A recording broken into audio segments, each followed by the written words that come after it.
Hello दोस्तों, welcome है आपका हमारे यूट्यूब चैनल में।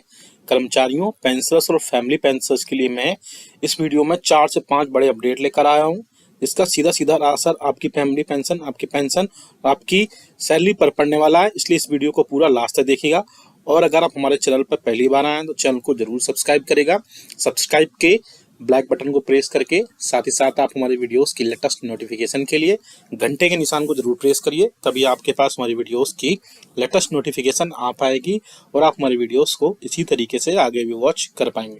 पहली खबर मैं देने वाला हूँ आपको, जो कि मिनिस्ट्री ऑफ फाइनेंस के डिपार्टमेंट ऑफ इकोनॉमिक अफेयर्स की तरफ से बहुत इंपॉर्टेंट एक सर्कुलर या बोल सकते हैं कि रेजोल्यूशन गवर्नमेंट और पेंशनर्स के लिए जारी किया गया है।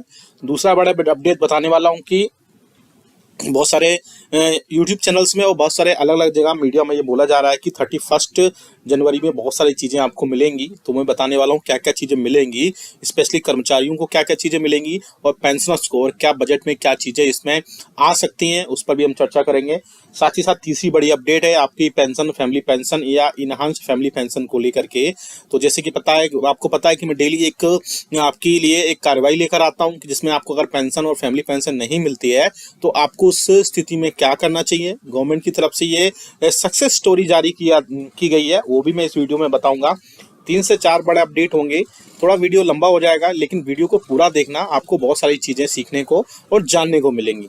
इसलिए चैनल को अभी से सब्सक्राइब करने के बाद बेल आइकन को प्रेस कर दीजिए, वीडियो को अभी से लाइक कर दीजिए। पहली खबर की तरफ लेकर चलते हैं, आपकी स्क्रीन पर दिखाई भी दे रहा है, हम देख सकते हैं, जो कि जारी किया गया है मिनिस्ट्री ऑफ फाइनेंस के डिपार्टमेंट ऑफ इकोनॉमिक अफेयर्स की तरफ से, बजट से डिवीजन की तरफ से, जिसमें आप सभी को पता है कि आपके जो सिमिलर फंड्स हैं जीपीएफ के या जीपीएफ है, उनकी 1 जनवरी 2024 से लेकर के 31 मार्च 2024 तक की 1 जनवरी 2024 से लेकर के 31 मार्च 2024 के बीच में जो इंटरेस्ट रेट है जीपीएफ की और उसके अदर जो सिमिलर जो भी स्कीम्स है, उन सब की इंटरेस्ट रेट सामने आ चुकी है। आप सामने स्क्रीन पर देख सकते हैं, रिजोल्यूशन में बिल्कुल क्लियर लिखा है, it is announced for general information that during the year 2023-2024 accumulations at the credit of subscribers to the general provident fund and other similar funds shall carry interest at the rate of 7.1%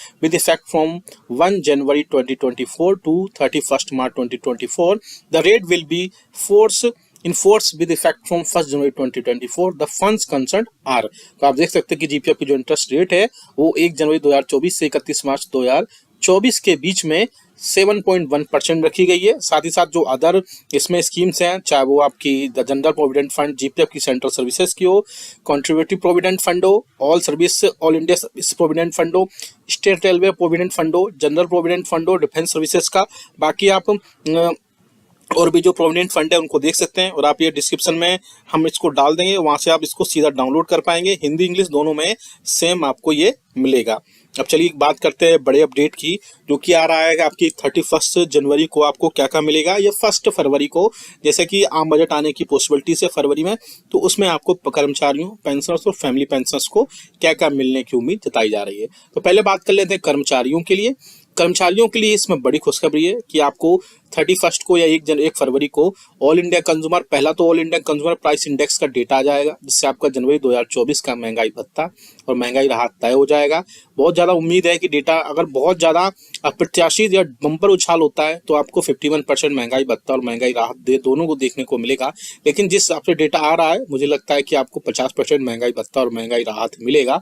लेकिन 50% के बाद में कर्मचारियों, pensioners और family pensioners का जो data होगा, उसके हिसाब से आपको उसमें कर्मचारियों के लिए स्पेशली एक और बड़ी खुशखबरी होगी कि उनको हाउस रेंट अलाउंसेस में भी बढ़ोतरी देखने को मिलेगी। क्योंकि आप सभी को पता है कि 7वें वेतन आयोग के रिकमेंडेशंस के हिसाब से 25% डीए क्रॉस करने पर और 50% डीए क्रॉस करने पर एचआरए में बढ़ोतरी का प्रावधान है।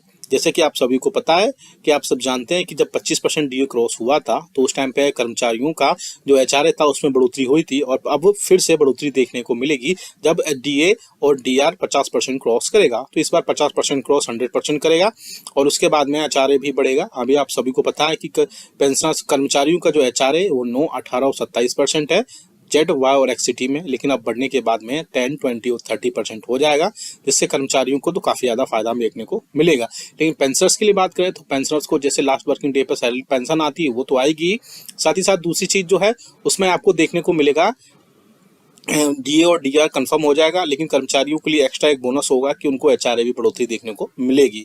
साथ ही साथ बात करें बजट सेशन में, बहुत सारे लोग बोल रहे हैं कि बजट सेशन में कर्मचारियों और पेंशनर्स के लिए काफ़ी चीज़ें देखने को मिलेगी। तो मैं बता दूं बजट सेशन में एक आम बजट सेशन है, इसमें बहुत ज़्यादा चीज़ें नहीं होंगी, अलग से ही कोई ना कोई चीज़ें देखने को मिल सकती है। और बहुत सारे लोग जो बोल रहे हैं कि 18 माह का डीए और डीआर का जो एरियर्स है वो भी बजट सेशन में दिया जाएगा, तो बता दूं ऐसा नहीं है।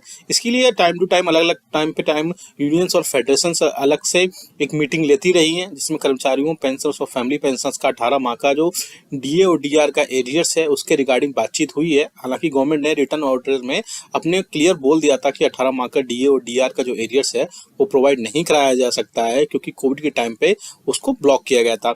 लेकिन अब गवर्नमेंट और अब जो यूनियंस और फेडरेशन से बोल रही है कि अब जो इकोनॉमी है वो धीरे धीरे बढ़ रही है, ग्रोथ कर रही है, तो उसी के चलते अगर एक बार में नहीं तो 3 से 4 अलग अलग इंस्टॉलमेंट में 18 मंथ का डीए और डीआर का एरियर्स मिल जाए। अब सुनने में ये आ रहा है, मीडिया में ऐसी खबरें आ रही है कि आगे आने वाले दिनों में एक बहुत अच्छी मीटिंग हो सकती है, जिसमें कर्मचारियों, पेंशनर्स और फैमिली पेंशनर्स के 18 मंथ्स का डीए और डीआर का कोई ना कोई अच्छा एक आउटपुट, पॉजिटिव आउटपुट निकल कर देखने को मिलेगा।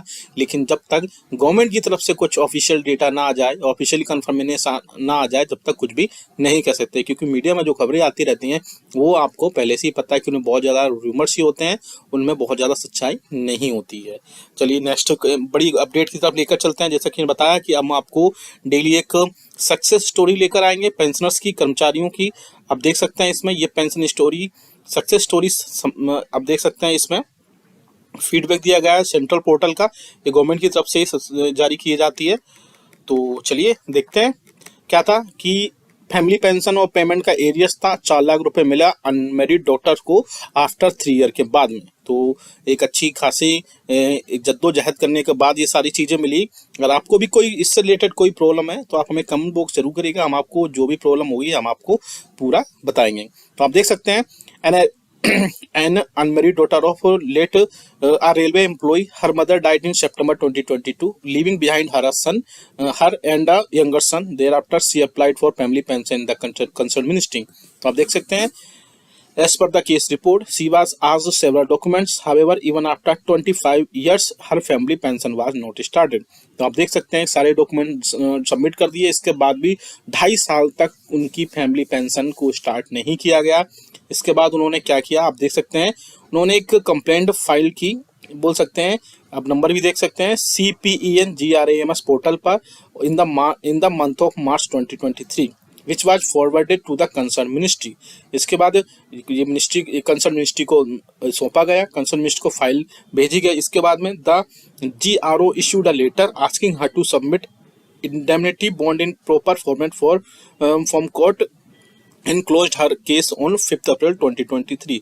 तो आप देख सकते हैं कि 5 अप्रैल 2023 को उनका जो है सारी चीज़ें कर दी गई। इसके बाद thereafter she submitted the document and the meantime she was contacted by the feedback team and the case was re-registered on 8 September 2023 as she informed about not receiving the pensionary dues। तो उनको pension तो मिलने start हो गई, लेकिन pensionary dues थे वो नहीं मिले। तो फिर जब the re-registered case was sent to ministry of railways and the ministry expeditiously acted in her case and the complaint were close in the payment of family pension arrears of ₹4 lakhs in the month of September 2023। तो आप देख सकते हैं कि 2.5 साल तक pension नहीं मिली थी। उसके बाद उन्होंने कंप्लेंट फाइल करने के बाद में उन्होंने सारी चीज़ें फिर से, उसके बाद उनकी पेंशन स्टार्ट हो गई, लेकिन उनको एरिया नहीं मिला। उन्होंने री रजिस्टर फिर से कंप्लेंट की और मिनिस्ट्री ऑफ रेलवे की तरफ से फिर से उन्होंने एक्सपीडियस काम करते हुए पेमेंट को, फैमिली पेंशन को 4 लाख रुपए उनका एरिया उनके खातों में पहुंचाएगा। अगर आप भी ऐसी सक्सेस स्टोरी